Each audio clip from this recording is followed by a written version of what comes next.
Australia ialah benua peluncur dan kangaru, matahari terik serta opera Sydney. Namun, tahukah anda tentera Australia pernah isytihar perang terhadap burung dan kalah teruk? Pada tahun 32, kawanan emu besar-besaran menyerbu ladang memusnahkan tanaman.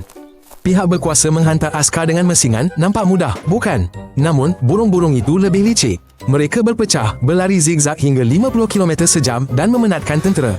Emu juga ada pengawal yang memberi amaran kepada yang lain. Dalam sebulan, hampir 10,000 peluru dibelanjakan, tetapi kurang 1,000 burung terbunuh. Akhbar dunia mempersendakan operasi itu. Di Australia, haiwan pada jata negara sering menjadi hidangan. Kangaru dan emu, simbol utama negara, boleh dimakan di sini. Daging mereka dijual di kedai, stik di restoran dan telur emu dijadikan omelet. Haiwan ini banyak, penangkapan terkawal membantu petani. Ada juga hidangan, lambang, pizza daging kangaru dan emu. Orang asli pula makan larva putih gemuk, yang mentah seperti badam, yang goreng seperti omelet.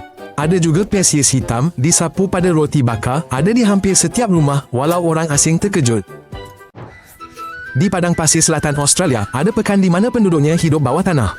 Ini untuk mengelak bahang 50 darjah Celsius. Seabad lalu, pelombong opal mula mengukir rumah dalam batu. Kini, di bawah tanah ada bilik tidur, hotel, kedai, malah gereja dengan tingkap kaca berwarna.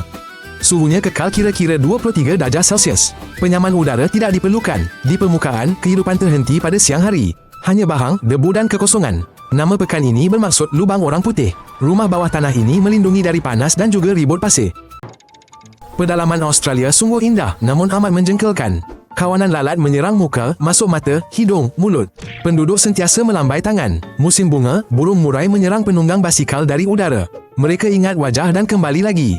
Kawalan kastam sangat ketat. Lupa epal dalam beg. Denda ribuan dolar menanti anda. Penduduk setempat sangat fanatik melindungi alam dari spesies asing.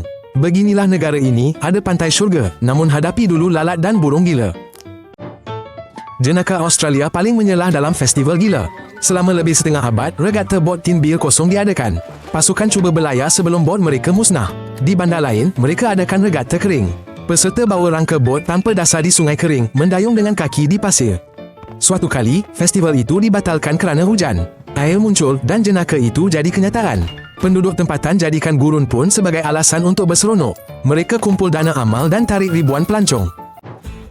Pada tahun 2020, Timur Australia dilanda wabak tikus besar-besaran. Selepas hujan, tikus ladang membiak berjuta-juta dan menyerbu rumah, sekolah, hospital. Bumbung berderak oleh tikus. Guni bijirin hancur. Orang bangun dengan tikus di katil mereka. Kerugian mencecah bilion dolar. Pihak berkuasa mengedarkan racun. Namun wabak reda hanya dengan cuaca sejuk. Video tanah bergerak seperti permaidani kelabu tular di seluruh dunia. Orang ramai tidur memakai bat dan sarung tangan. Petani kehilangan semua hasil tanaman. Penjara turut dipindahkan kerana bangkai tikus. Di pedalaman Australia, jauh dari sekolah, anak-anak belajar dari rumah via radio dan internet. Sejak 1951, murid ladang terpencil dididik jarak jauh, mula radio, kini online. Mereka ada jadual, pelajaran, kerja rumah, guru. Rakan sekelas hanya jumpa setahun sekali. Halaman ladang jadi kelas, guru eja via satelit, ibu bapa bantu. Bagi anak terpencil, ini peluang cari teman dan fahami dunia lebih besar dari ladang mereka. Kuncinya, antena, internet, sabar. Australia membina pagar terpanjang di dunia, mengawal alam. Pagar Dingo lebih 5.500 km panjang, melebihi tembok besar China. Ia melindungi biri-biri, masih dipantau kini. Pagar anap ribuan kilometer juga dibina, namun anap mencari laluan keluar.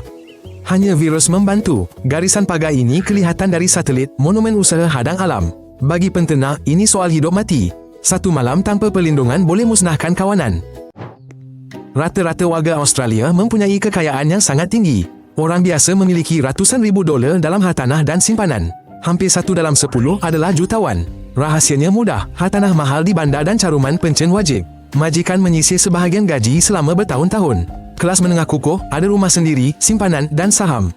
Ini adalah pelindung kewangan untuk merancang masa depan dan tidak takut usia tua. Pada 1967, Perdana Menteri Australia hilang. Beliau berenang di pantai dan tidak pernah dilihat lagi. Pencarian besar-besaran dengan penyelam dan helikopter tiada hasil. Mayatnya tidak ditemui, beliau diisytiharkan lemas. Negara membincangkan teori liar dari arus laut hingga makhluk asing. Ironinya, beberapa tahun kemudian pusat renang dinamakan sempena beliau dibuka. Kisah itu menjadi mitos, tiada siapa kebal dari lautan walau di puncak kuasa. Selepas itu, keselamatan pantai diperketat. Australia peneraju dunia panel solar rumah. Setiap 3 rumah ada jana kuasa di bumbung. Pada tengah hari cerah, pinggir bandar pulangkan lebihan tenaga ke grid. Ini biasa. Pembayaran tanpa sentuh ada di mana-mana. Boleh bayar guna telefon di gerai pantai, matahari di soket, dompet di telefon pintar. Ini kehidupan biasa. Tenaga suria lahirkan pasaran bateri rumah. Grid belajar seimbangkan puncak penggunaan. Ini masa depan yang sudah nyata bagi jutaan keluarga.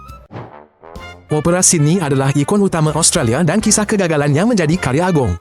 Ia dirancang siap dalam 4 tahun, namun siap dalam 14 tahun. Kosnya 10 kali ganda. Arkiteknya berhenti di tengah skandal. Media pula mengejek. Namun, apabila layar putihnya terbentang megah di atas teluk, semua skandal dilupakan. Kegagalan itu bertukar menjadi ikon, simbol bahawa keazaman boleh melahirkan keajaiban. Kini, pemandu pelancong bercerita tentang kelewatan dan menunjukkan bentuk bumbung yang menakjubkan. Inilah fakta menarik tentang Australia. Jika anda ketahui sesuatu yang baharu, sila suka dan langgan. Jumpa lagi.